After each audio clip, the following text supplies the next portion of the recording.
Welcome to the Falls Church Episcopal. We are thrilled to be able to host this event in honor of the 50th anniversary of the Stonewall Uprising and in commemoration of the 50th anniversary of Pride Month. We are just thrilled that you are all here this afternoon, so thank you so much for joining us. I just want to offer a quick blessing over our conversation. Holy One, you created each of us in your image. You love all that you created, and you celebrate the diversity of your creation.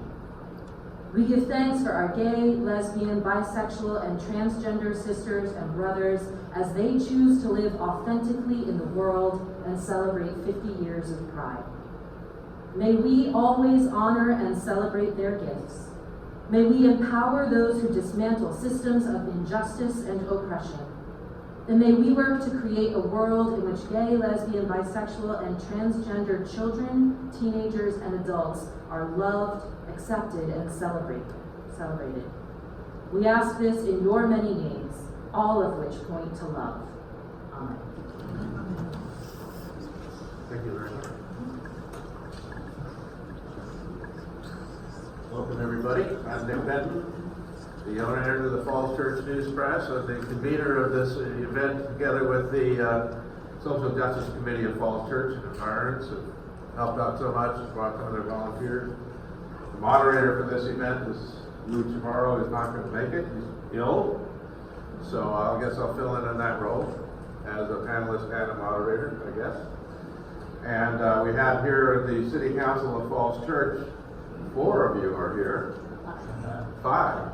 Oh, Dave Snyder, Letty Hardy, Mary Beth Conley, the mayor, David Carter, and Bill Duncan. Very happy to have them here. And you want to make a comment about what the City Council did here just a week or so ago? Absolutely, it's my pleasure.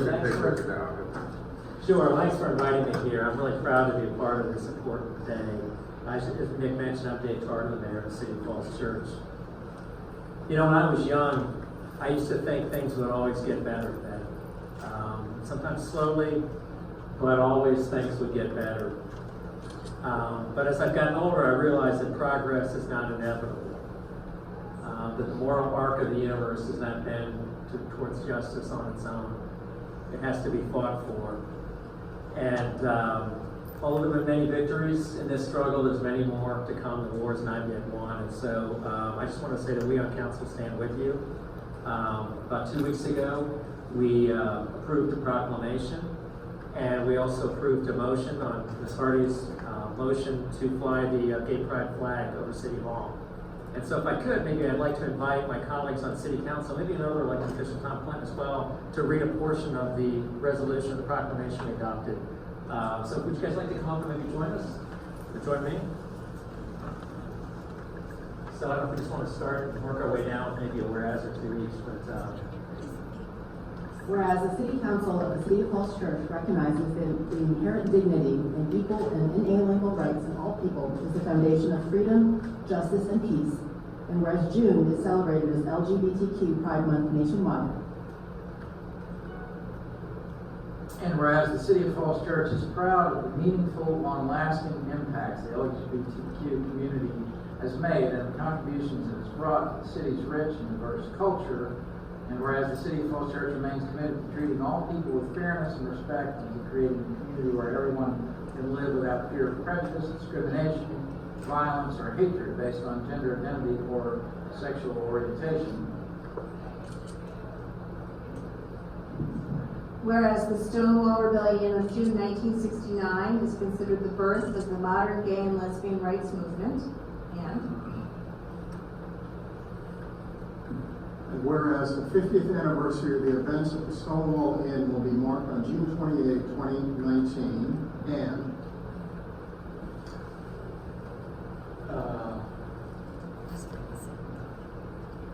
yes, whereas the commemoration of these events underscores our determination to support, preserve, and advance civil rights guaranteed for all.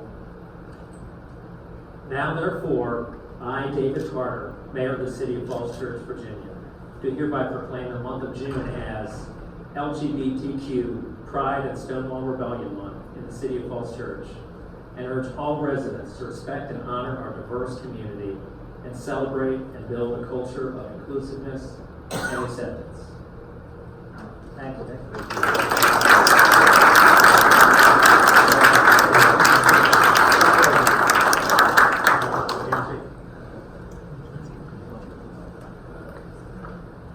And our Chief of Police is here as well. I was gonna say, and then he's not here to arrest us. Not yet.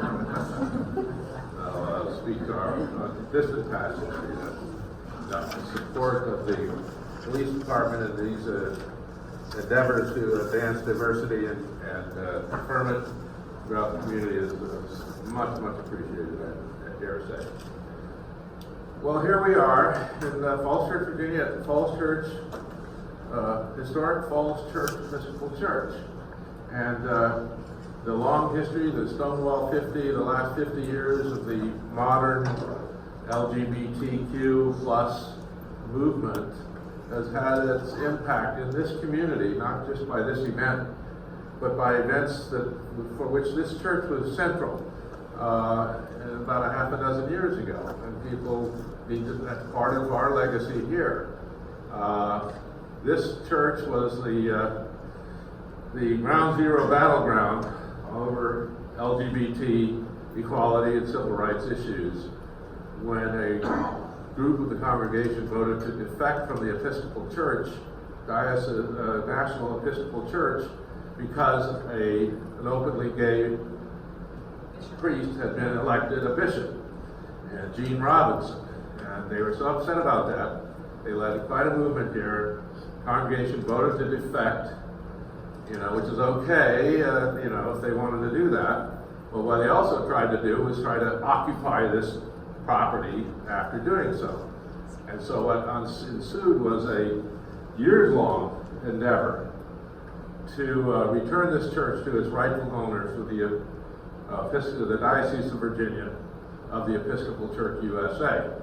And they finally succeeded. They succeeded because of the perseverance of continuing Episcopalians who fought, who were welcomed to the Presbyterian Church across the street. One of our speakers here is the youth minister there now, to hold their services and stay as a viable institution the whole time this battle was going on.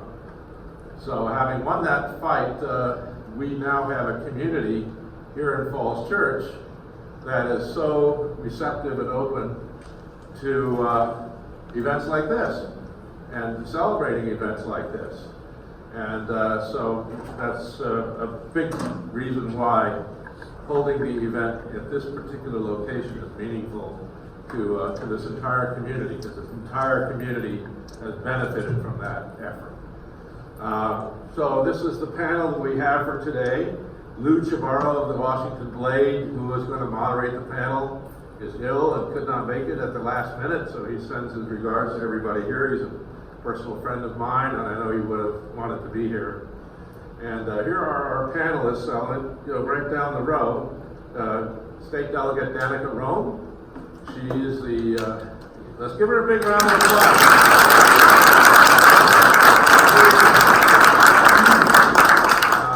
Most of you know of her, what her accomplishments have been. And she was the one who finally ousted Bob Marshall as the most right-wing state delegate in Virginia. And, one would have thought the most unlikely one to do it, given that she's a transgender person.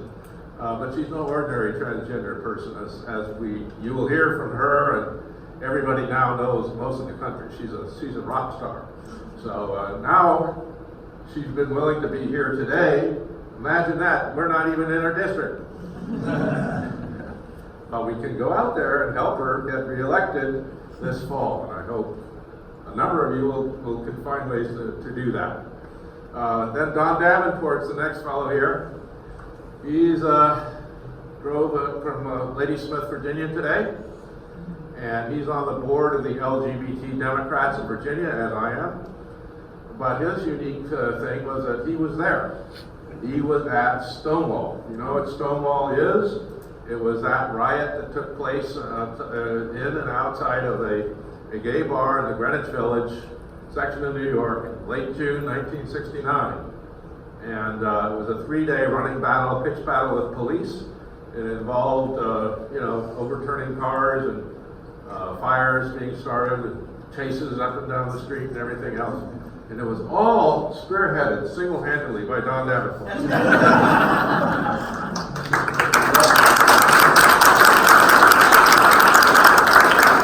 was there. He's got a great story, and especially how he snuck out of the Stonewall when the police came in to raid it. And next to him is Mark Levine's, another state delegate, openly gay state delegate representing the first portion of Alexandria. And he's up for re-election again this year, and he's been doing a fantastic job in Richmond, working closely with Danica.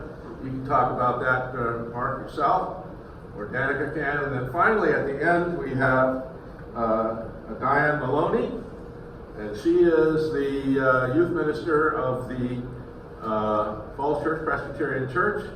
It's literally right across the street this way. And so she's serving there as an openly lesbian leader of the church. And so she can share what that's like and what her vision for the church is coming. So we're happy to have you here today.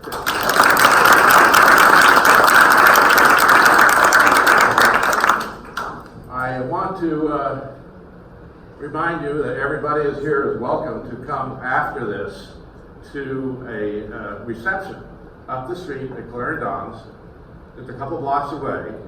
And their back room in there, we're turning into a LGBTQ safe place, okay? In other words, we're going to try to have it resemble a gay bar as much as possible. Actually, Freddie of lots of Freddie's Beach Shack down in Pentagon City is planning to be there to greet people when they come in, because he does run the existing only regular gay bar in Virginia. And he's a wonderful guy. And we have a guy there who specializes with his own piano and playing show tunes, just the way it should be. And so we hope that you will join us there for refreshments and a little bit of this kind of safe environment ambiance that we're also grateful exists. I propose we get right into the program. I would like to actually start with Don Davenport, who is the guy who spearheaded the Stonewall riots. He was there, and tell us a little bit of his story, because this is a celebration of the 50th anniversary of that occasion on that hot summer night and few nights in Greenwich Village. Don? Thank you, Nick. I want to read to you some excerpts from a book that I'm writing. I was born in occupied Austria after World War II. I'm an Army brat. My father was an American soldier, my mother was an Austrian national. We had to leave Austria when the occupation ended.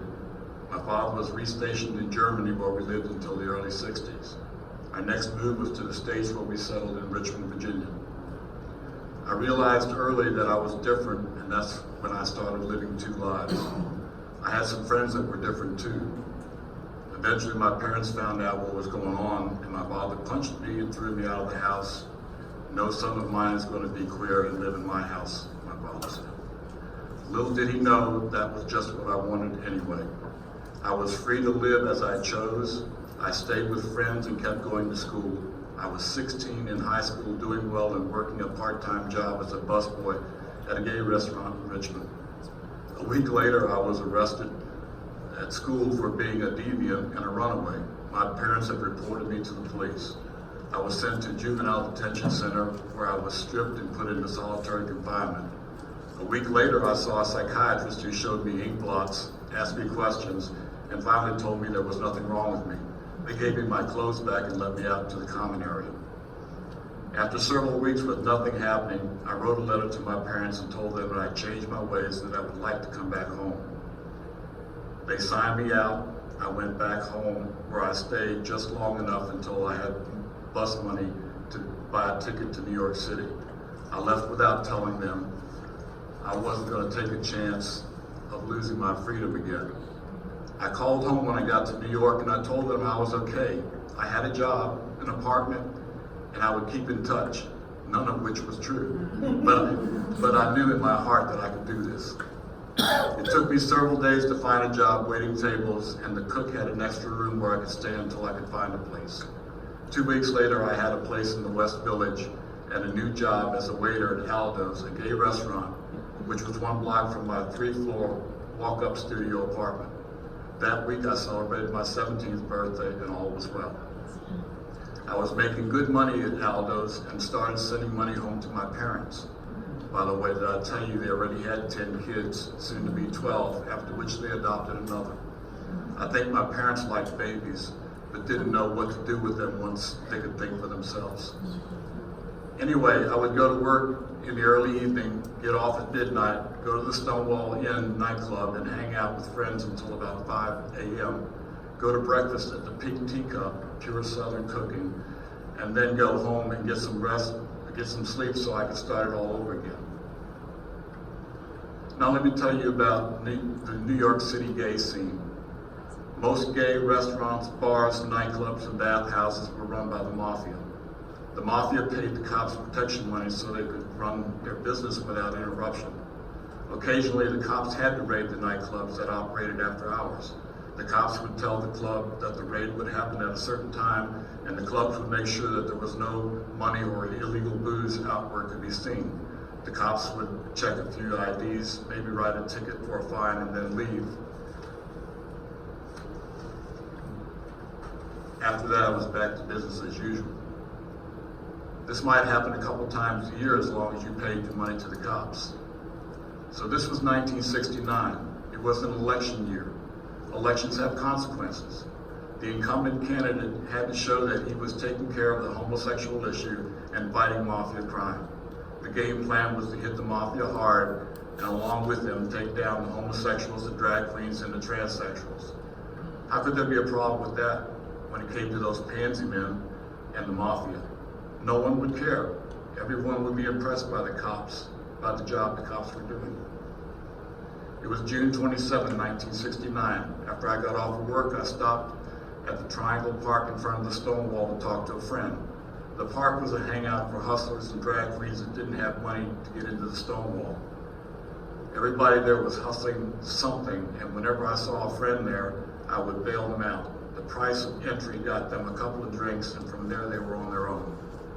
It was a slow night at the bar, but we knew it would get jumping later in the evening. Suddenly there was a commotion at the bar. Then there was screaming. The lights came on. The music stopped. Then I realized that there were plainclothes cops in the bar. They were grabbing bar stools and pushing patrons to the front of the building. The Stonewall's business permit said it was a bottle club, which meant that people brought their own bottles and the club sold them ice and mixers. This was a sting operation, and they were in the club all evening watching everything that went on. They knew that the club was selling alcohol to the patrons, which was illegal. That's when I panicked. I was still 17, and if caught, I would be sent back to my parents. I could not deal with that happening. They pushed us into a line at the front wall. I kept moving further back in line, trying to figure what my options were. Up at the front of the line, some uniformed cops had arrived. There were a couple of female cops who were taking drag queens into the restroom, checking to see whether or not they were female. If not, they were arrested for impersonating a female. In New York City, you had to have at least 3 pieces of gender-specific clothing on, or you could be arrested. As you may have guessed, most of the drag queens were being arrested. I made my way back to the end of the line, where I found one of the bartenders who worked at the front bar. He told me that we could get out of the building through the door that we were standing next to. The door, the wall, the window were all painted black, which made them all blend together and easy to miss. The door had 2x4s nailed across it, and he told me that they were not that well nailed. Apparently, when the cops staked out the place, they didn't see it. If they did, they didn't see it as a threat. As we began to pull the boards loose, the cops noticed and started to run towards us. Fear can move mountains, and before they got to us, the boards were off and the door was open. He went out first, and as I started out the door, I felt the hands on my shoulders. My thoughts at that moment were that I'm going to be arrested and sent back to my parents, and if they find out that I was arrested in an illegal gay bar, they would never let me leave home again. I realized then that I was outside. The hands on my shoulders were the hands from the people who had gathered outside, and they pulled me to freedom. As I look back, there were more of them blocking the cops from coming out. I went towards the middle of the crowd where I saw Marsha, one of the older drag queens. She was always like a mother to the younger queens. We watched them loading the drag queens from the bar into the paddy wagon. One of the cops forcefully pushed one queen into the wagon and then hit her with his club. I heard Marsha yell, "Oh hell no." And she picked up what I think was a beer bottle and threw it at the cop. That's when the crowd went wild. Drag queens started throwing anything they could find. The cops had to retreat to the inside of the building. Drag queens were rocking parking meters until they broke off and then threw them through the front window. Someone lit a trash can on fire and threw it into the building. The inside caught fire and the cops were hunkered down praying for reinforcements. The fire department arrived in time to put the fire out, but when the busloads of cops arrived, the crowd would not let them out. They started rocking the buses until more cops arrived and we had to run. We finally had to run. That was the end of the first day. There were outbreaks and protests over the next several days. Most were spontaneous, all were effective, and even though we had no idea what would happen next, the LGBT movement had been born.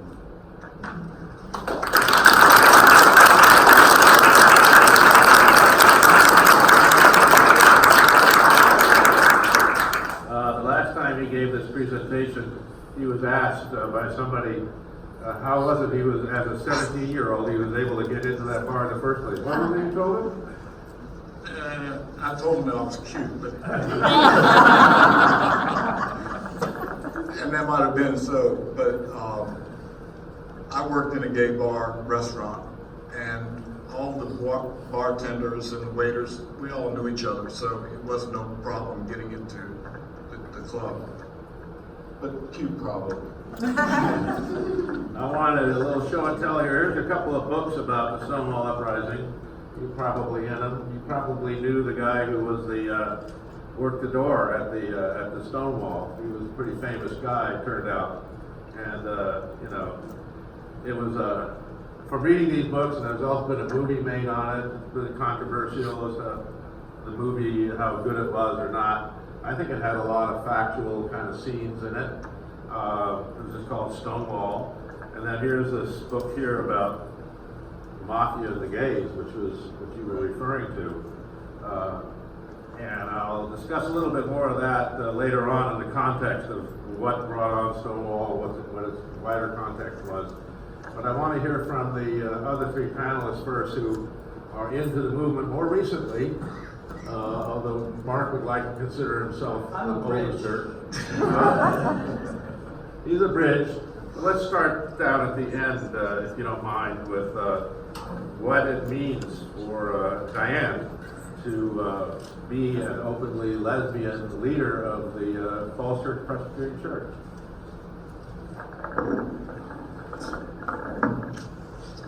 Well, as Nick said, and this plate in front of me says, my name is Diane Maloney, and you might be surprised that I wasn't actually at Stonewall for the riots. When I was asked to serve on the panel, I actually said, if you'd like me to know much about Stonewall, I won't be very helpful, but I'm happy to speak about my own experience, and so that's what I'm going to share with you today. As previously mentioned, I serve as Director of Children, Youth, and Family Ministry at Falls Church Presbyterian Church, and I also identify as queer. And if you'd asked me in high school, college, or even just 2 years ago, if I think I'd be able to say those two things in about the same breath, I would have laughed and said absolutely not. Because for a long time, it felt as though two of my core identities were competing, and eventually one would win out and the other would have to go away. While I'd like to think I'm unique in my experience, I don't think I am. I think the idea of competing identities is a common one for those in the LGBT+ community. Today I'd like to share a little bit of my story, my journey with you. But before I dive in, I'd like to give you a spoiler alert. The story ends with me here, sitting at this table. Like many people across the United States, I grew up in a loving Christian home, specifically United Methodist. My parents were involved in church as children and adults, and faith has and still does mean a lot to my parents. From a young age, I loved being at church. I loved the juice and the cookies that they gave us. I loved singing silly songs, but beyond that, I loved being a part of that community. It didn't take long for church to become my second home. One of my best friends to this day and I met in the nursery at church when I was only 4 years old. When a family friend died at a young age, I comforted my family members by likening their experience to that of the disciples after Jesus' death, telling my grandmother that it was okay to be sad, but to know that it does get better. I was only 4 years old. It seemed like maybe I was being called by God into ministry before I could even articulate much about who God was. As time went on, many things in my life changed, but my commitment and love for being at church remained the same. When I was 15, my church went through some serious transitions, and I watched many of my friends walk away from attending church or just faith in general. It was disheartening for me on so many levels, and so I started leading our weekly youth group meetings. I planned and executed a program for teenagers while I myself was still one. It was through this work and the love and support of my community of faith that I began to discover my call to work in ministry. I knew that if I were to be true to what God was calling me to, I had to be in youth ministry. Though this continued to ring true since I was 15 years old, but it hasn't been without a struggle or a fight. A few years later, my sexuality came into view. I realized I was queer, and while I'd never met a queer pastor before, I hadn't even met that many female pastors at the time. How could I be a minister and queer to teenagers? I asked this question of myself daily throughout college. I attended a conservative Christian college in Pennsylvania so I could study youth ministry for my undergraduate degree. And while I loved what I was studying, it was a challenging environment for someone who was grappling and questioning their sexuality. The conversations I had with people at college, the more I realized that no one wanted me to love someone of the same gender and work in the church. I felt so crushed. At this point, I hadn't even come out to anyone, or even really myself. So the question changed, can I be queer and minister to teenagers?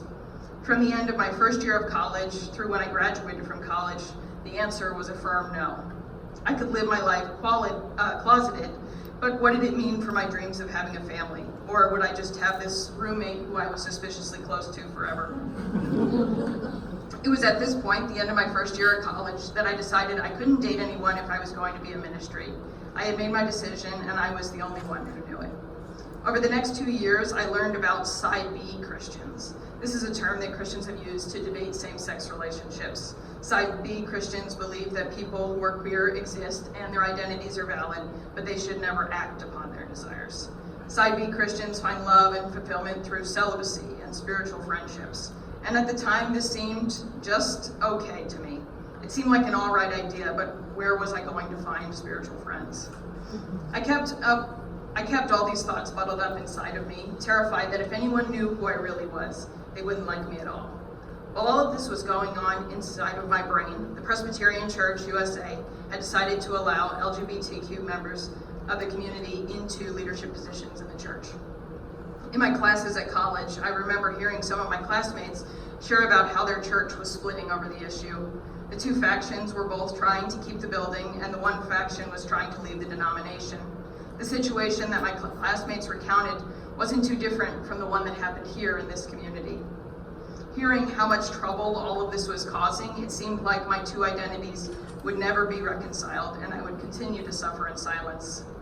In the next few years of college, some personal experience happened, somewhat forcing me to come out to some of my close friends.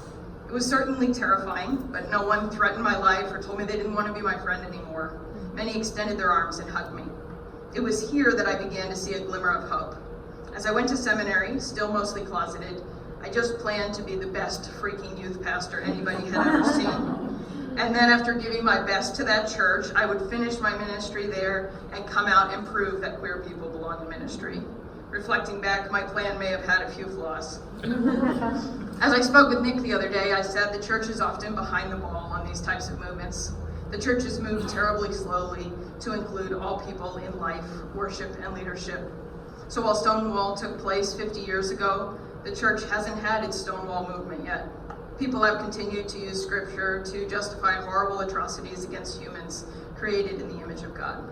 So while the secular world was making moves of inclusion, like the Marriage Equality Act, the church was and is still in many places, making itself a hard place for queer people to just exist.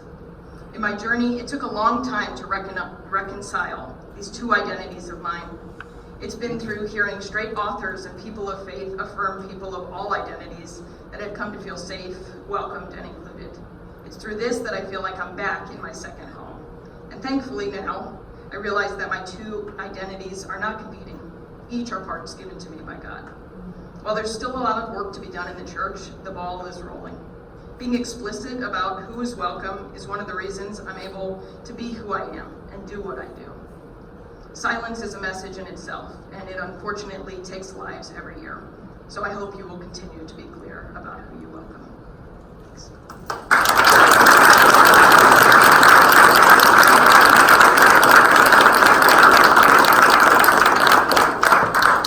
Thank you so much. That's a great tribute. I wanted to acknowledge the arrival of Pastor Dave from the Newland Methodist Church, who just walked in the room. Presbyterian, an Episcopalian, and a Methodist back there. Anybody other denomination? Huh? So that's the start of the joke. Oh, yeah, right. So, at any rate, and then there's the Church of the City Hall, of course. Already, some of whom are still here. The police department. And then there's the Church of Politics, and that's what a lot of these people are involved in. The next speaker, including a guy who was here who was running Pete Davis for president in 2020, right? This is Pete Buttigieg, in case you didn't know. He's openly gay. One of the 22 or 3 candidates running for the Democratic nomination for President of the United States. And he's a pretty terrific guy. So, and the fact that you could even do that as a gay person, openly gay person, with bringing his husband to events and stuff like that, is some indication that we've made some progress in Stonewall. So, but in the arena of politics continuing, I would like now to introduce Mark Levine, who has his own great story, and we'll let him tell us. Well, first of all, I'm thrilled to be here, thrilled to be on this panel. Thank you for having me here, Nick. Thrilled to tell my story. I do consider myself sort of the bridge between these two generations here.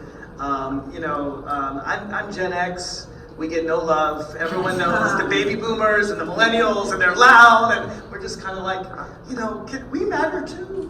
We don't even have a name. We're Gen X. So the way I see, and I've been a political activist really all my life,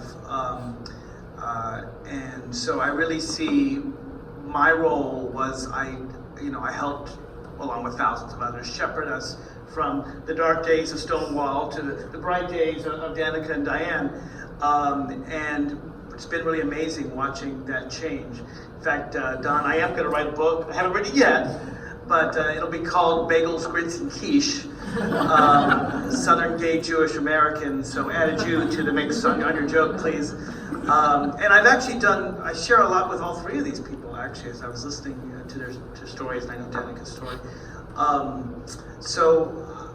Growing up, and it really is part of my triple identity, a Southern Jewish gay American. So one of the things I learned when I was 4 or 5 is that sometimes the whole world can be wrong, right?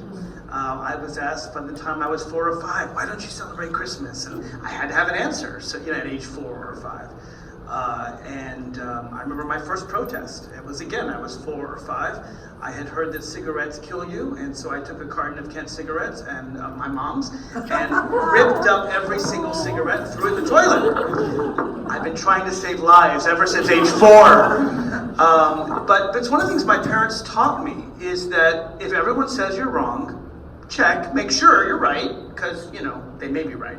They probably are. But if you're right and everyone's wrong, then you don't have to change them. And that's really how I've tried to live my life.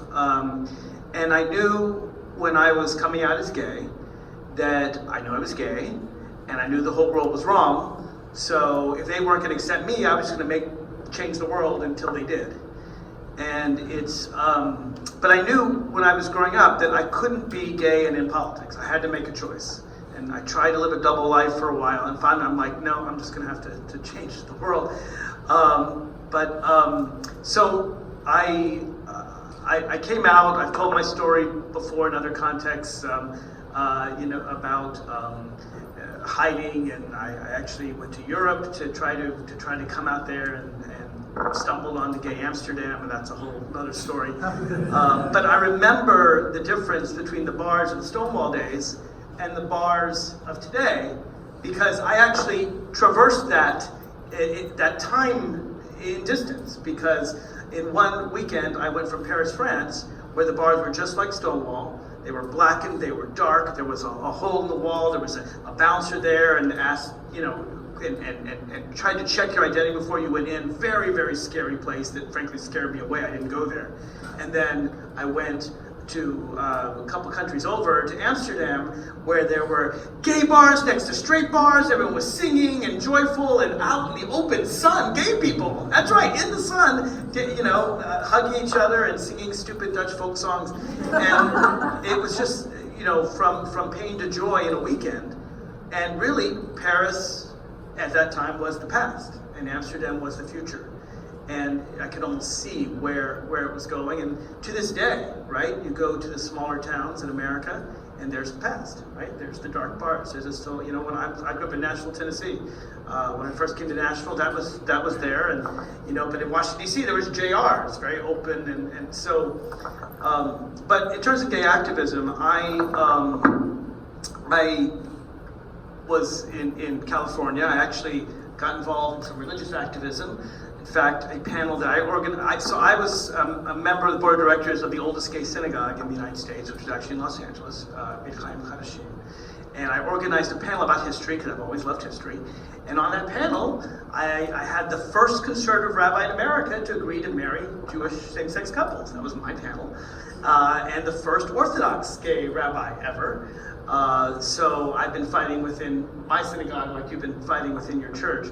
But also, it was near Hollywood, and my first protest was a march on Hollywood. That's right. Don't think of liberals marching on Hollywood. But I marched on Hollywood because there were no positive gay characters in the 1990s, early 1990s. And there was just like Soap and Billy Crystal and these very negative stereotypes. And we marched on Hollywood. We demanded positive stereotypes. And a couple years later, out came Will and Grace. That was part of that movement. But I still remember sitting with a Hollywood executive, talking with him, and he's like, I just don't think America's ready for this. And I'm like, you had African Americans in the 80s, and that didn't used to be on TV before. It was very popular, and you could show more of American life, and it won't just be gay people watching it. You'll get straight people watching it too. And then came Prop 22. So before Prop 8 in California was Prop 22. It was called the Knight Initiative, and that was a guy named Pete Knight, who didn't really like his gay son or his gay brother, strange family dynamics, and actually put forward the bill in California to say that marriage was between a man and a woman. And that sort of began my activism. And I was on the No on 22 committee. There were only like 10 of us. And we had a fierce debate over strategy that I think, again, shows the fight between the old and the new. You see, the Knight Initiative basically said that a man and a woman couldn't get married, a man can only marry a woman. The same-sex couples couldn't get married. And that was already the law in California. That was already the law. So half of our group wanted to say, don't vote for this law, it's redundant. And the other, younger half, the more radical people like me, said, no, let's show them the reality of gay couples, lesbian couples. I said, let's start with a couple of women in their 80s and have been together for 50 years, show them they live and love each other. Let's show gay couples with kids. And like, Mark, no, we can't do that.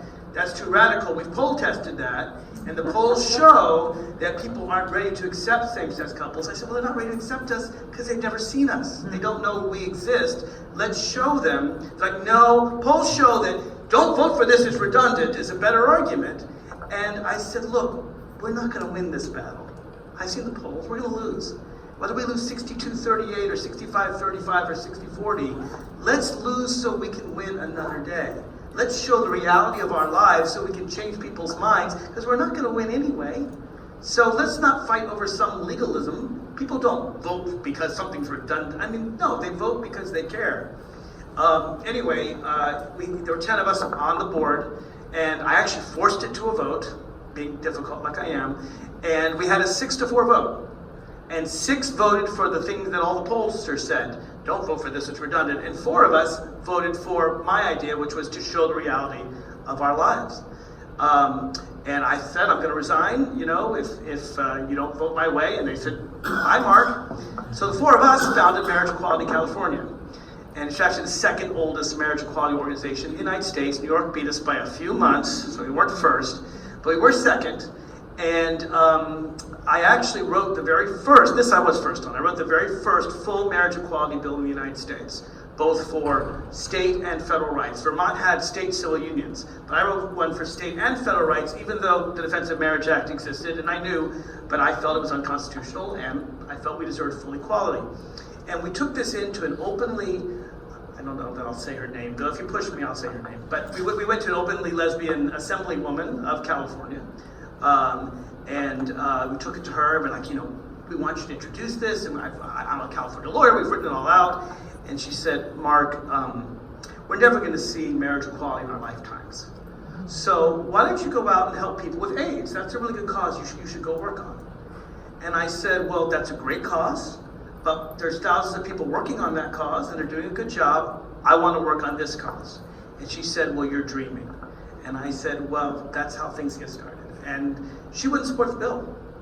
And so I actually, no one in the California Assembly would support the bill. So I got involved in my first electoral campaign.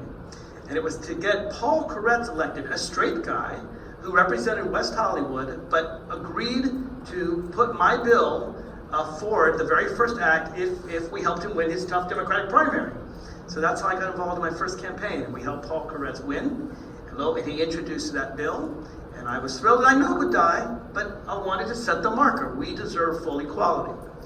So then a couple months later, Paul Koretz gives me a call on the phone, and he has this very sad tone to his voice. I'm like, Paul, what's wrong? He said, Mark, we have to pull your bill. What do you mean? What do you mean you made me a promise? What do you mean you have to pull my bill? He said, the Lambda Legal Defense Fund has asked me to pull your bill. I said, wait a minute, they're supposed to be supporting gay rights. Why would they? He's like, well, if you can get them to change their minds, I would, you know, I agree with this. They think your bill's too radical, and they want to pull the bill. They have their own bill. Their bill provides hospital visitation to same-sex couples. I said, that's great. Their bill gives 6 rights under the code. Mine gives 2,000. So I have nothing wrong with their bill. Mine goes a little bit farther. Put my bill in, and it'll fail, but it'll actually help them. I'll be bad cop. They can be good cop, and their bill will pass. He said, you try to convince them. So I still remember having a very long, angry call with a woman at Lambda Legal Defense Fund. I've talked to her about this since then. It's been 15 years ago. But she, and they basically said, you know, no, wasn't going to happen. And that's when I learned about the expression NIH, which doesn't mean National Institute of Health. It means not invented here. A lot of groups, even groups that are our friends, raise money off the good they do. And if some LA lawyer can write the bill for them, they're not going to be able to raise money off of that. And I said, you know what, take the bill. I won't mention it. I won't say my name on it. Just take it. It's a really good bill. And he said, Mark, everyone knows you introduced this bill. You wrote this bill. So it's fascinating. Because Lambda, of course, turned around. They hired Evan Wilson a few years later. They became a real leader in this fight.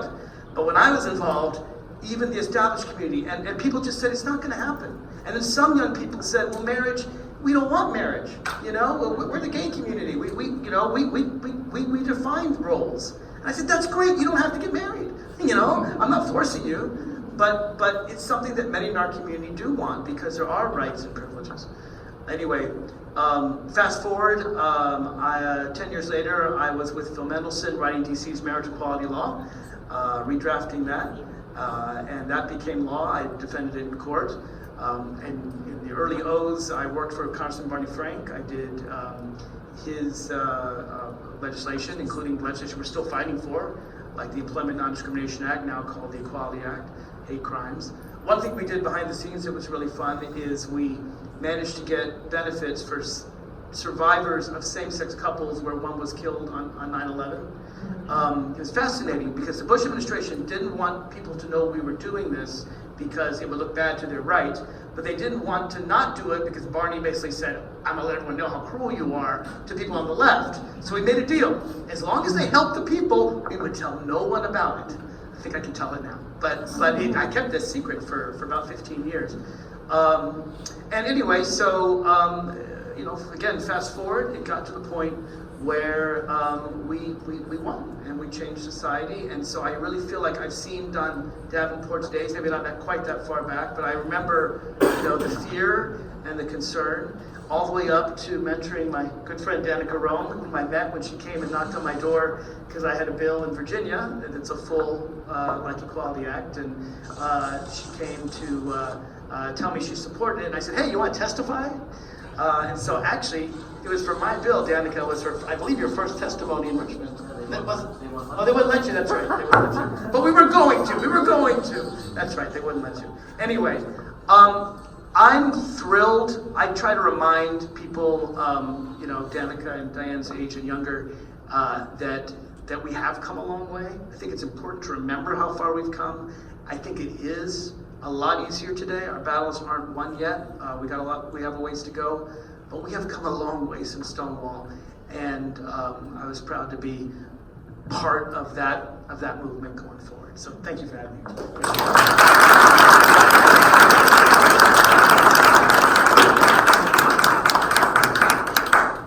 Thank you, Mark.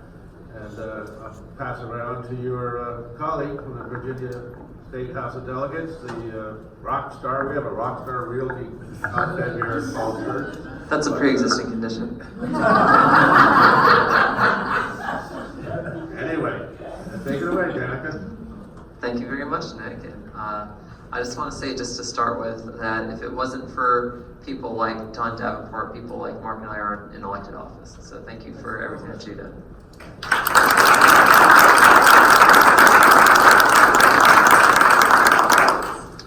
And if it's not for people like Delegate Levine, then people like Delegate Levine and I aren't in office. Because that's the thing. I think what you just heard from his story here is that no matter what the odds are, you have to learn at some point that you cannot live in a world of doubt when you know that there is certainty. And one of the things that you learn from transitioning in particular is that you have to confront fear, and when you do confront fear, you don't necessarily know what's going to be on the other side of it, but you know the path that you're on is unsustainable, and that you would rather confront that uncertainty than live another day on a path that is not meant for you in the first place. And I was asked in an interview a few weeks ago if I could have said something to the people at Stonewall 50 years ago about what they were doing and what it would mean for the future and everything. What would you say? I said, I wouldn't say anything. I would say nothing. Because they had that uncertainty. They didn't know what was going to happen. They didn't know how badly they would be beaten. They didn't know what was going to be on the other side of jail. They didn't know whether they would make it out that night. They didn't know whether they were going to be sent back to Richmond with their parents. They didn't know what was going to happen. They didn't know that this would spark a nationwide movement. What they did know was that having their sanctuary raided, having to have secret lives, double lives, and having to live in a society where it's okay for other people to be themselves, for the majority of people to be themselves, but it's not okay for you to be yourself, and that you need to acquiesce and you need to act like them even though that's not germane to who you are. They took that, they confronted that. They confronted that reality, and they said, I don't know what's going to happen, but I'm not taking it anymore. It's time to fight back. And they did. And 50 years later, everything's not perfect. 50 years later, we still have a lot of work left to do. We have a lot that's still ahead of us, and we're seeing right now in some areas, regression. Our job at this point is to never ever give in to the nihilism, to the fear, the loathing, hatred, anger, misunderstood rhetoric, or anything that is inherently meant to single out and stigmatize people because of who we are. We have to stay the optimist. We have to stay the altruist. We have to stay the idealist. We have to stay the people who understand reality, and at the same time, when we see something that should be and isn't there, we say, what do I have to do to make it happen? That's where we have to be. Because if we don't, who will? If we don't dream, like Don did, just to get up to New York in the first place, how could you have ever been you back home?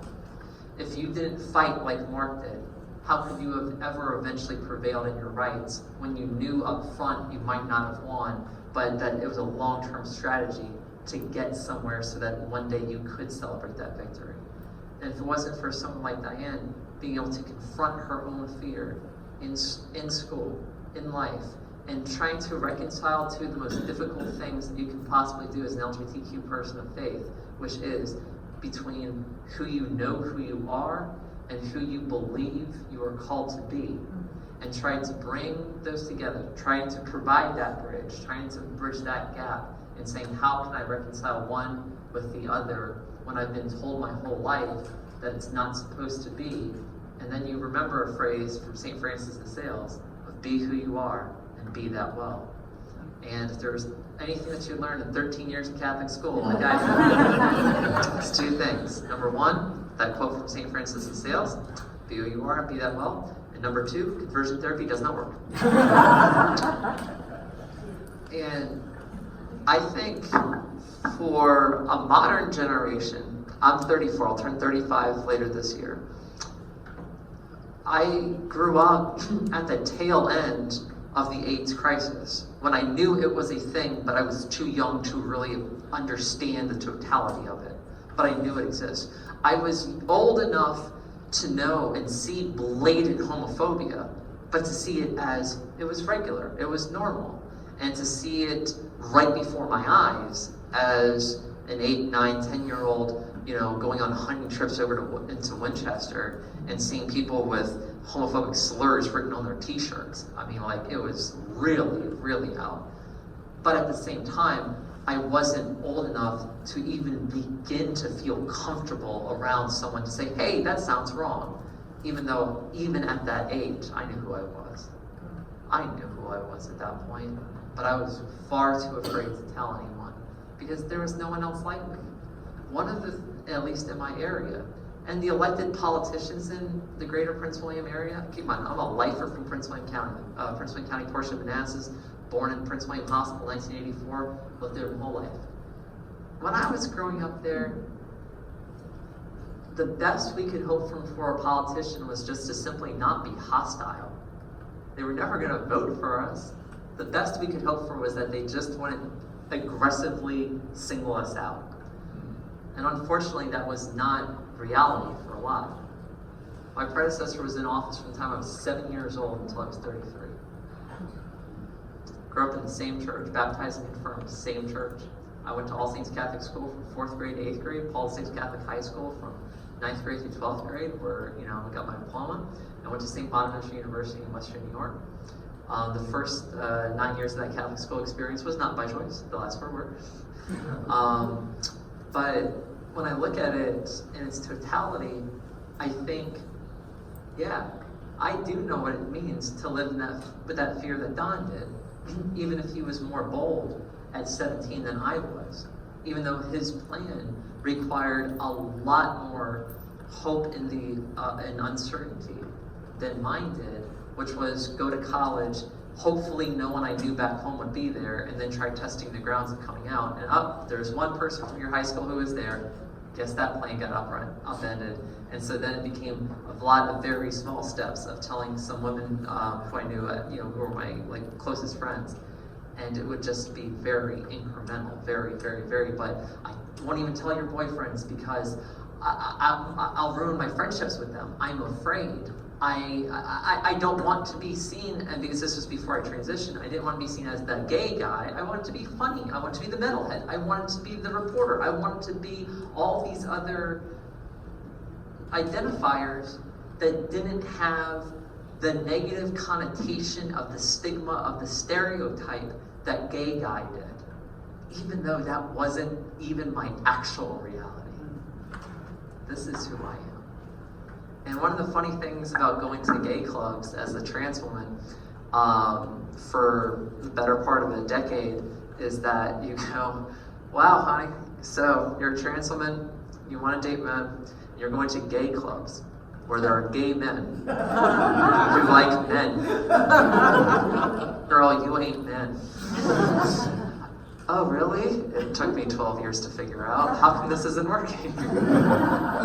But at the same time, I could go there and be safe.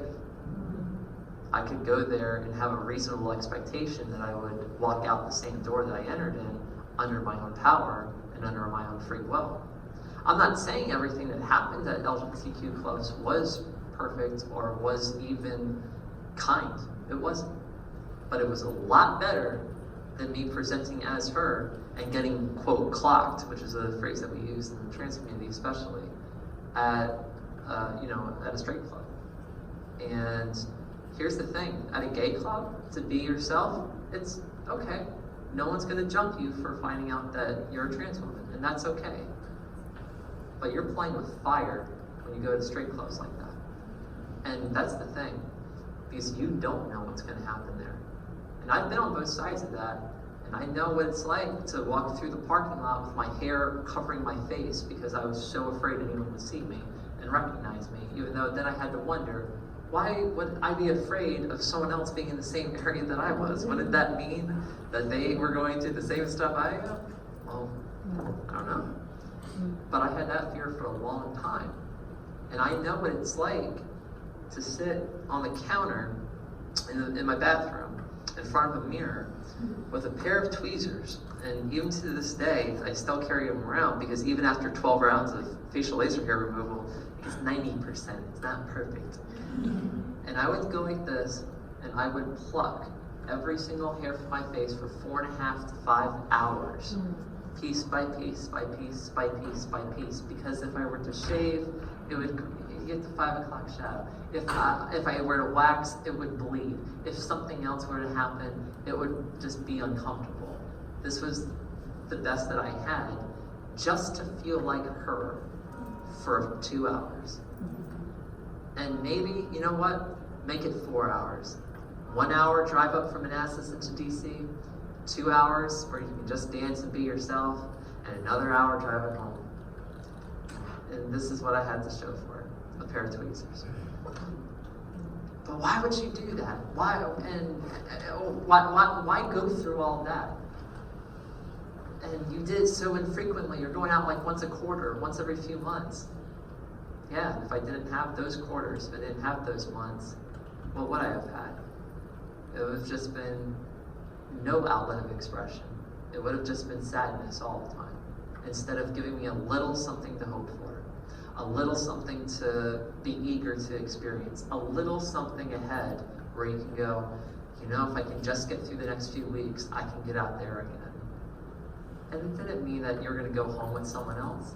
There's been exactly 0 times in my life that are either been picked up or picked up someone else at a bar and ended up going home with that person. That's just never been my reality. Instead, the other side of the table can have different life experiences, and that's okay. And we celebrate that diversity within our community. But that's because I was what you would call a loser, you see. But the thing is, I would go and try to be me at these clubs, and I would still feel incomplete because looks like one of the things that you learn as a trans woman who transitions, not in your teens or younger, but in adulthood, is you get really good at learning how to change your clothes in your car or wherever else it is that you're going, because in front of one group of people, you're expressing yourself as this, but these other group of people can't see you as this, so you have to express yourself as this. And that was a constant in my life for the better part of 20 years. It gets tiresome. Really, really, really tiresome. And there gets to be a point where you just say, I don't want to keep living like this anymore. And I had a breaking point where in 2012, my band had gone to the UK to go do a tour. And I had spent all year I was working 2 full-time jobs. We go out, we do this amazing tour in Scotland, Northern Ireland. I'm the one who puts everything together because of course I did. And not like when you got ambition or if you do anything with it. But I remember just being overseas, and it was just basically like, okay, this is the last hurrah that I'm going to do before I start going into see a psychologist, before I start doing something, because I can't keep living like this. At this point, I was 27, turning 28 later that year. Can't keep doing this. I'm getting too old for this. I do not want to go into my 30s still pretending to be someone else, because that's the thing about being when you're fronting a heavy metal band and you're touring internationally, you're touring, regionally or doing whatever, and I would still feel the same way. It doesn't matter how hard I rocked, how much I partied or anything like that, how much I was the center of attention, I'd still feel the same way every night. How come I'm not her yet? And I would wake up this next morning, how come I'm not her yet? When inside I knew I was always her to begin with, and yet I could never express it. And I could never feel that I was going to be safe enough. And I would lose my guy friends over it. Well, a couple things happened. I decided after the 2012 election, because I was a reporter, I was working 2 journalism jobs. As soon as that goes over, all right, I'm going to go see a psychologist in Fairfax who specializes in transition-related health, transition-related, just psychology. So I did that. And then early 2013, I go see an endocrinologist. Like, okay, yeah, everything's checking out. You can start, hormone replacement therapy. I said, all right, I'm going to do that, but I want to go through facial laser hair removal first. Okay, whatever. It made sense at the time. I'm not going to try to rationalize it now. It worked at the time. So I was going through that, and I'm basically making all my check marks at this point. Just being like, all right, you're certain this is what you want to do? Yes. This is everything? Yep. And I'm checking everything. That summer I go to Italy, and that's my ancestral heritage area. And I was in Rome at the Colosseum that summer with a good buddy of mine. And it was a hot, really just warm day, and all these women out who are walking around have just the most beautiful sundresses, the most beautiful, freedom of expression that you could have. They were just walking around being themselves and expressing themselves with the feminine beauty and grace that they chose to express to the world. And here I am in a pair of cargo pants and an oversized tour t-shirt, and I lost it. I was in the Coliseum, and I just asked my buddy Nick. I was just like, hey man, I'm just gonna go over here, and go to the gift shop or whatever I was doing. And I just went into the corner and just sobbed. I was just I had finally reached this point of I can't live like this anymore. I know I'm going through laser. I know I'm going to start HRT. I know this. But right now, I feel like my insides are caving into themselves. I can't keep doing this. Why am I wearing this? Why am I doing this? How come I can't even tell one of my best friends? How come I can't do this? That was the point that I was getting at, and we took a picture together, and that picture, I was morose. I could see it I could see it to this day. You don't get to see it. But I know where that photo is. That's why we used to print them out. Yeah, that's what I said, you don't get to see it. But, I look at that, and I couldn't live like that anymore. And so finally, I got my transition underway that fall. And I didn't tell my mom, didn't tell my family. I only told some of my closest, girlfriends that I was doing that. And then eventually it's going to become pretty freaking obvious. So going into 2014, I was like, okay. And the funny thing is, after the Italy trip, next time I saw my psychologist, I explained what happened, and she goes, oh, now you know.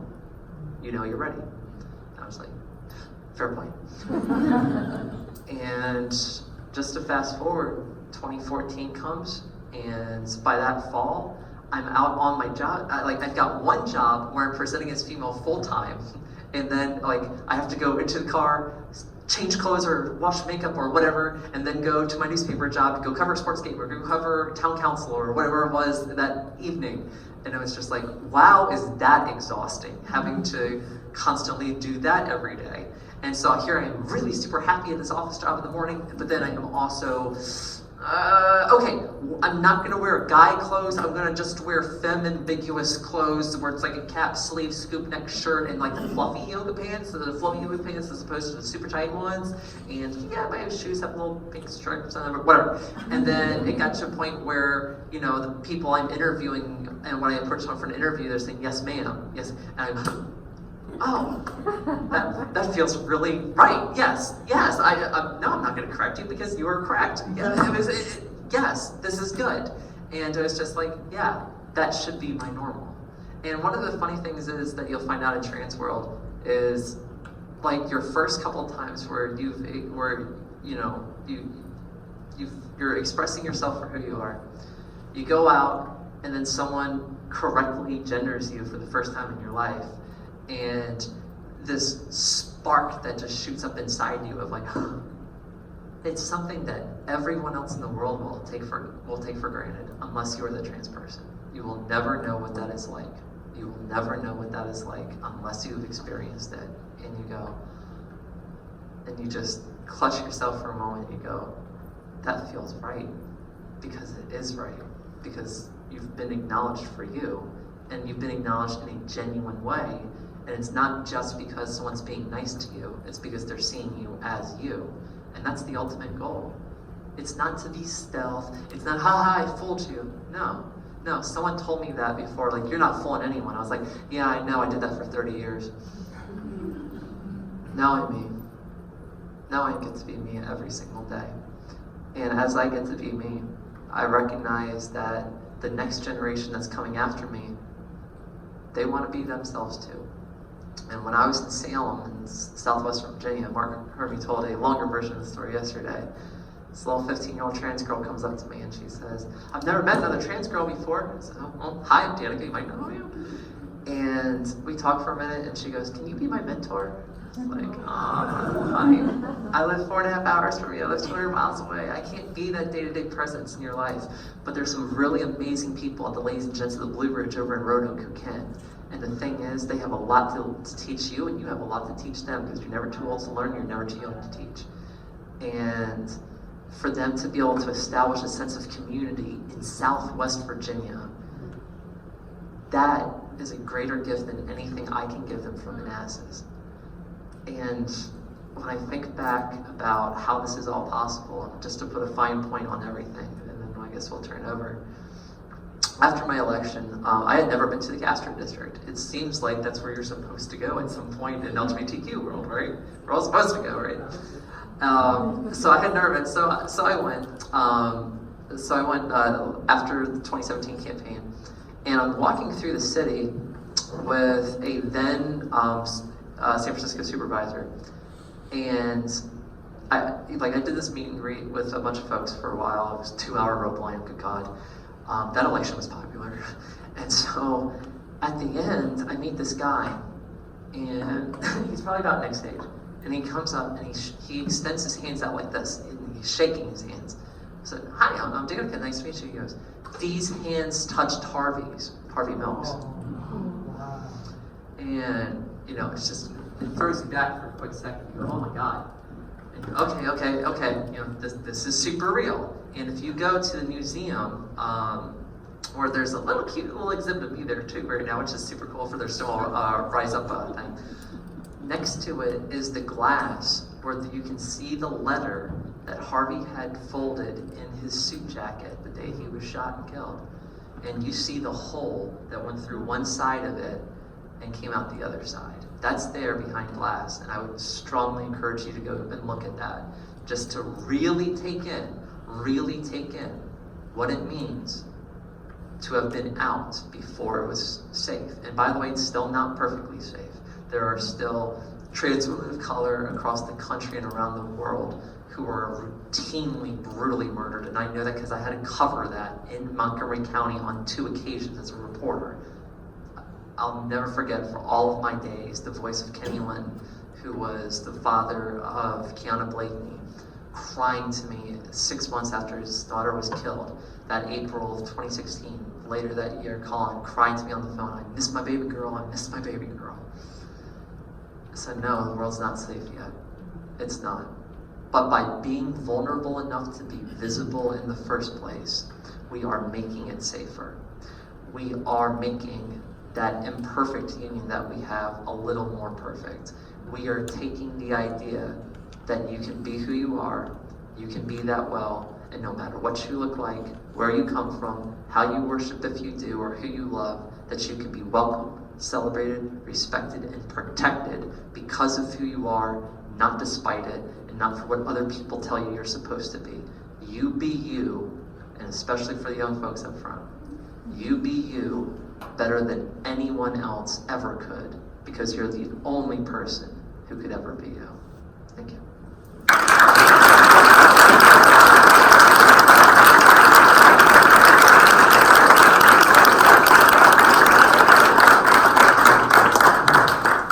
got a surprise for you, Danica. These hands have touched Harvey Miller. Yeah, I was an activist out in the San Francisco Bay Area when Stonewall happened.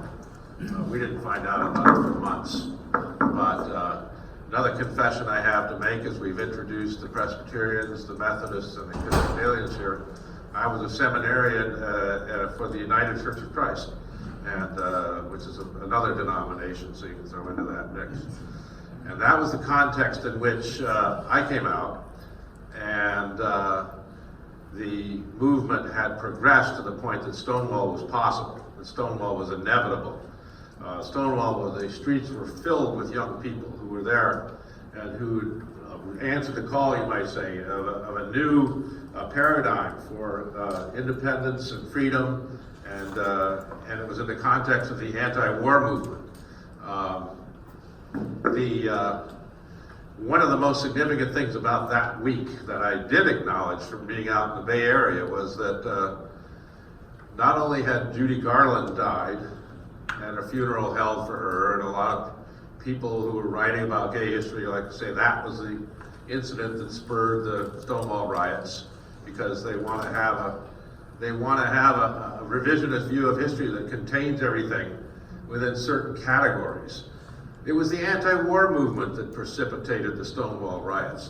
Make no mistake about it. You know why? Something we don't even know about these days. The draft. People were being drafted. Kids were being drafted. And your number might come up or it might not come up. And, I had two of my own personal friends who were killed in Vietnam. My brother served 2 terms of duty over there. But young people were being literally lifted up off the streets and sent over to a jungle halfway around the world. And if you don't think that would precipitate, and actually Maddow has written a book about why, the interesting development in U.S. history. There's never been a draft since the Vietnam War. And that's because the politicians were smart enough to know that you shouldn't do things that way. You're going to create an automatic movement in this country. Now, there's a long history to the movement for gay rights and self-affirmation of gay and lesbian people and so on prior to Stonewall. It's a history that goes back, in the U.S., take it back to Walt Whitman. This guy is spectacular, okay? He is the hero of this movement. And in this book in particular here, he writes about the Civil War. He writes about what it was like to be a nurse, because he was too old to fight. Maybe right in this church here, of young men, almost all men, who were being maimed and killed and suffering so greatly in the Civil War. And that drew out of him a quality of empathy, you might say, and compassion for his fellow male human beings that he had the nerve to write about openly, about how he felt about his male comrades as he saw them suffering. And a lot of people took that writing as encouragement to talk themselves about same-sex affection and empathy. And he had a tremendous influence on those who followed him. Everybody from Oscar Wilde all the way up to this guy Carpenter, who was a very famous Edward Carpenter in England. And,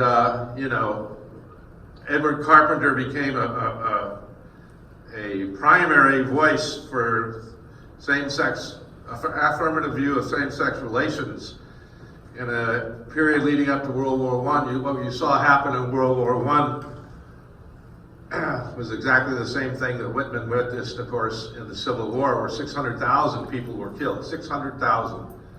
Your neighbors, your almost all male neighbors, were killed in the Civil War. And if you read Whitman, Whitman writes about the Civil War and that maiming and that, how there could ever be a commemoration of the Civil War that is nostalgically positive is absolutely absurd. It was an absolute horror. But Whitman knew it had to happen, because if it didn't happen, liberty would be lost, democracy would be lost. And he really saw it that way. This was a fight for the future of America, a fight for the future of democracy in the one place in the world where it might actually succeed. We've been through a lot since then, but by 1910, Edward Carpenter, who had met with Whitman and so on, he had somebody come visit him named E.M. Forster. Some of you may have heard of E.M. Forster, a novelist, a British writer. And in 1910, E.M. Forster wrote a novel called Maurice, okay? He held on to this novel. It was about a same-sex love affair, right?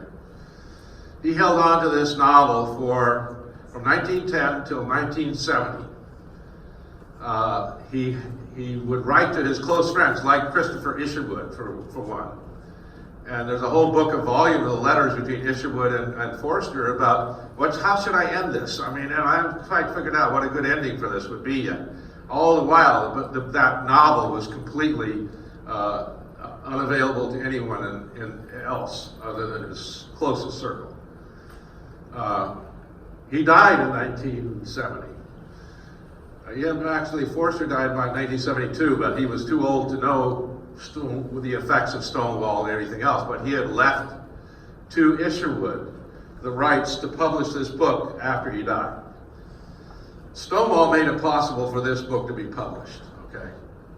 Isherwood himself took all the books he had written about that were the basis of the musical and the movie Cabaret, and rewrote them in a book called Christopher and His Kind, which told all the same stories, but from the standpoint of the reality that he was gay, and he was living in a gay environment, a gay context, and everything else.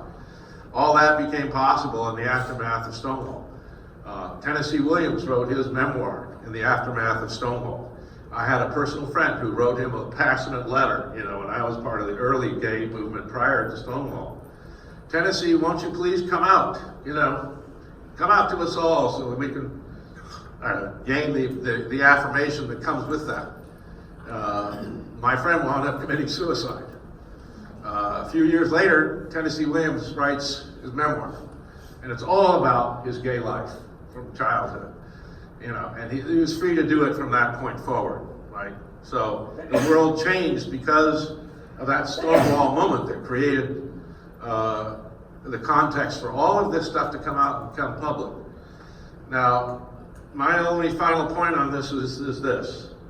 I've been, through this, this has been 50 years of this. I've got my own book. I wrote 2 years worth of essays on these subjects of what it means to be LGBTQ, from an epistemological point of view, metaphysical point of view, blah, blah, blah, my own personal history. My first lover in life was Tchaikovsky, listening to his music as a boy. Little did I know. At any rate, my only final point is this. Just after the Civil War and the Emancipation Proclamation, the freeing of the slaves, and the final triumph of the Civil War, that did not bring about equality for persons of color. What in fact happened was that, in the post-Reconstruction period, although General Grant, when he became president, tried to prevent this from happening was a horrible backlash. You had 50 years of Jim Crow, of laws, of lynchings, of harassment against black people, and that's only stuff about that's only making it onto PBS and stuff now, especially more recently. Our battle is not over.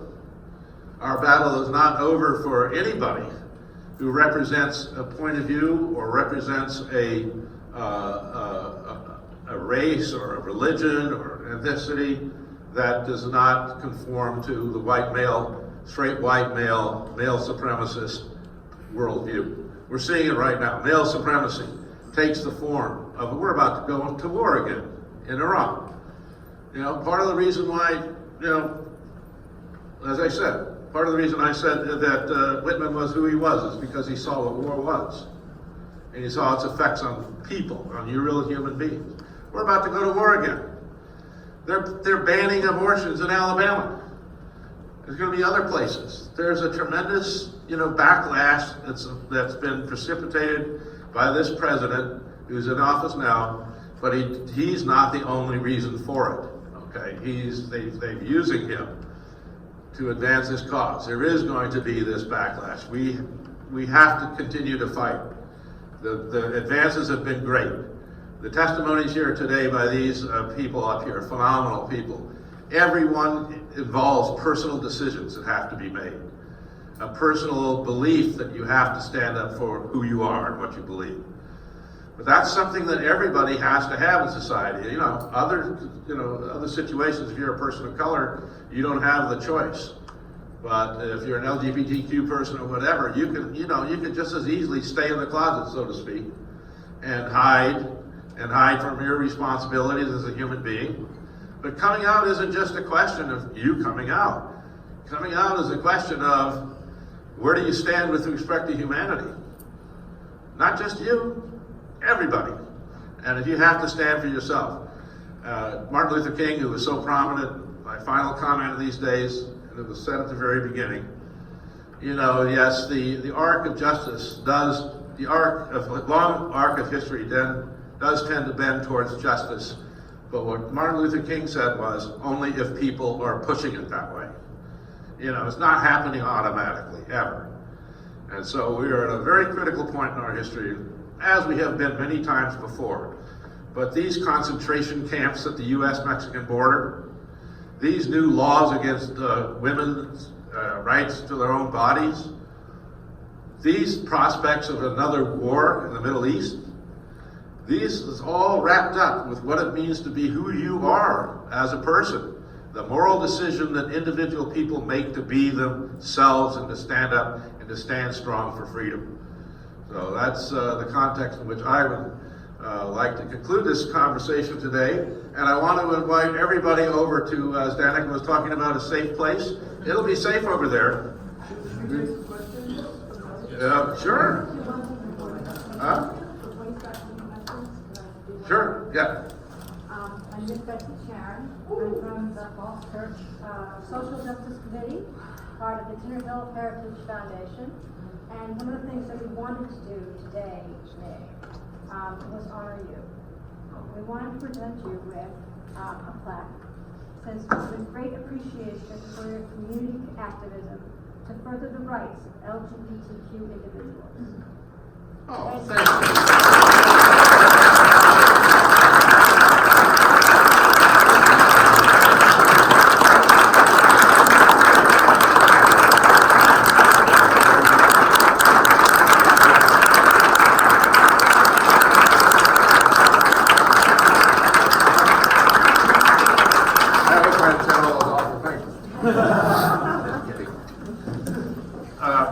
Yes, does anybody have a question now? And we can take a number of questions.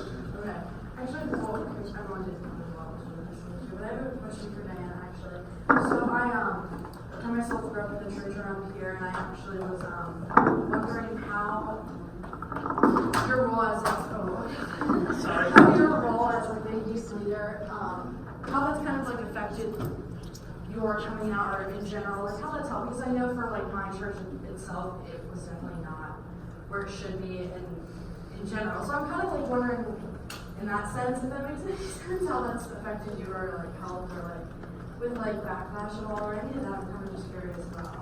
Yeah, so I started working at Falls Church Presbyterian Church in August, and before that I worked at a church in a small town in Tennessee, which was very much Trump country. I had kids in my youth group that actually had socks with Donald Trump on them, and like, you know, would do like build the wall chants. And so it didn't feel like a safe place for me at the time. I don't think it is now. But I like, so I was there for 3 years, and over the course of the time that I was there, I went from like I'll never come out to like I can't go into another job without coming out. And so when I applied for this job, I put it right in my cover letter because I was like, I'm just going to be totally honest. And thankfully, Falls Church Presbyterian has been kind of on like the front end of welcoming LGBT people into life and ministry and leadership for a very long time, and they have been a place that has like provided the hope that I needed years ago, and like as a teenager. So that's amazing. I just hope more places like that. Because like growing up in my church, it was never like that. I myself coming out and stuff and all that. It's just it's really great to know that religion as a whole isn't as negative as so many people make it out to be because there's so many. Yep, so absolutely. it's very nice to know that like there's churches out there that just I just didn't know that Falls Church did that in general. So that's really cool. Congrats, I'm glad you moved here. In Tennessee. Me too. I've been there once, not going back. But that's my question. Who else had a question? It's okay. I have a question. Do you have a sense why, so Compton's cafeteria was like 3 years before Stonewall, right, 1966? 1966. So do you have a sense why Stonewall kind of stuck or has made it, made the headlines and is stuck in history in a way that Compton's didn't? I would say, first of all, being in New York City, being in the Village, it wasn't just the gay community; it was allies too that came out and marched, and we didn't have cell phones back in those days. So the only way we knew something was going on was somebody put a sticker up on a telephone pole. Certain day, certain time, be there, and it just kept growing. It had its own legs, and it just kept growing after the Stonewall riot, after the first night, and there were several other raids after the Stonewall, and then the following year they decided that we were just gonna get out in the streets and march and let people know that we are here, and we're not going anywhere. And I just got back from Europe, and they celebrate Christopher Street Day for 2 weeks every year, and it's just an ongoing party for 2 weeks straight, which includes marches, parades, nightclub events, all kinds of stuff, and they look to us here in the States as the leader of this, and it's empowered their movements over there. So I can't say exactly what makes one situation more important than another, except it just took traction.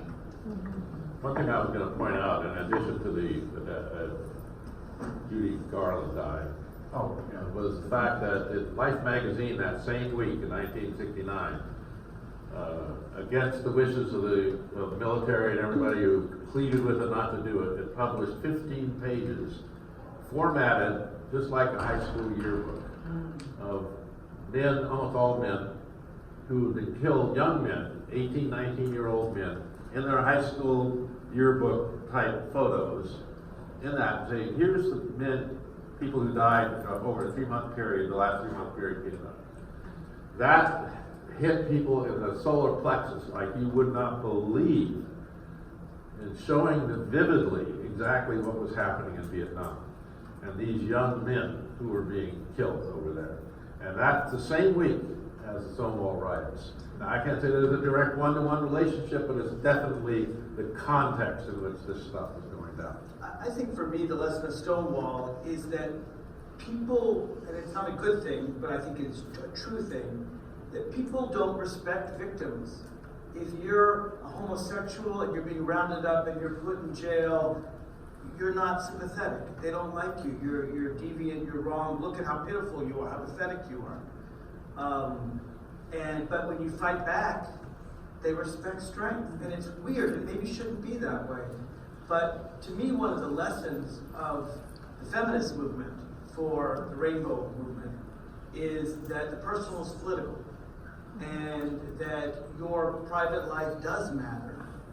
And the single greatest thing that the rainbow community, and that's all aspects of it, lesbian, gay, bisexual, transgender, queer, the single greatest political thing we ever did was personally coming out one by one.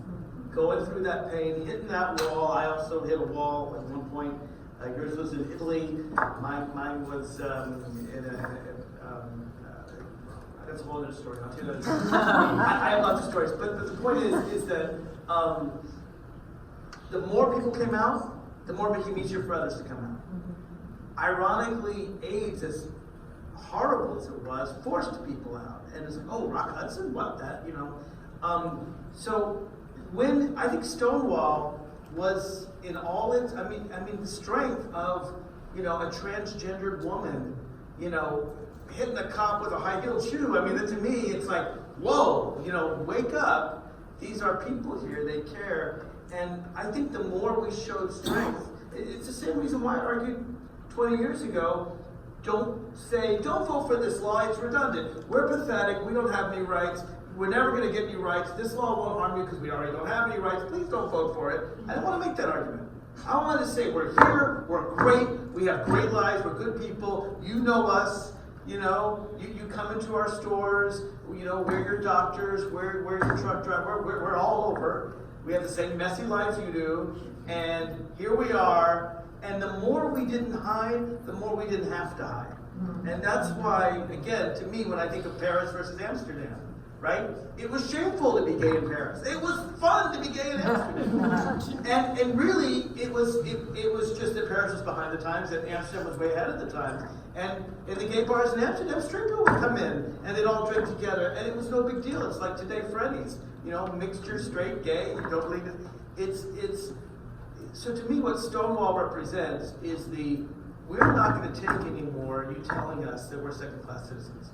You know, a few years later, we're already fighting the psychological, you know, no, it's not a disease. You look at your studies, we're normal and healthy and happy, and it's this idea of fighting back, I think, ironically, that lent us a sort of support and drama. And it's sad. I don't think it should be that way. When people are put upon, you think to be more empathetic. I don't think it's true. I think people are empathize with the rising up and standing up for yourself. I'd like to move the conversation up the street. We can then maybe get another question. Yeah, let her do it. They're waiting for us up there with the piano bar. Oh, sorry. Okay, no. Do you guys think that the civil rights movement had played a big role in the Stonewall movement, and if so, how? Civil rights, Vietnam War, feminist rights, absolutely. People are marching for their rights. It's like, well, what about us? Yeah.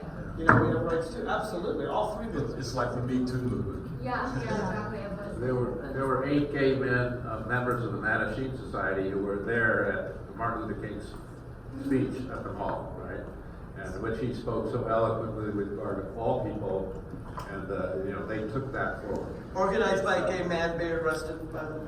I want to add one other thing to that before we, I guess, wrap it up here. We'll take it up the street. That's where I think it's towards the street. When in Prince William County, I spent 16 months working to get the school board non-discrimination policy updated to include sexual orientation, gender identity. it finally came to a vote right after I won my primary in 2017. And Justin Wilk, one of the school board members who had been a holdout, who had been undecided, who had been on the fence and everything like that, he took he got off the dais, he took to the microphone, and he did his presentation. And it was one of the greatest civil rights speeches I have ever seen in my entire life. And I'm saying that from someone who, as a reporter for 10 and a half years, covered them all. I've seen amazing speeches. And what made it amazing was Justin went through the list, and he had all of the fear mongering that had happened in 16 months in the lead up to that vote. He had called the other 41 larger school districts across the country to find out if they had policies in place that protected trans kids and trans adults and stuff like that in their schools. And for those that did, he went on the presentation one by one, addressing the two questions that came up the most often. How many times do you have, straight boys dressing up as girls just to go to the bathroom? And how many times have you had trans kids or trans girls attack cis girls in the bathroom? And he asked that question to all 42 of those, and he went one by one by one, and out of the millions of kids who went to school under these policies, 0 incidents on both sides.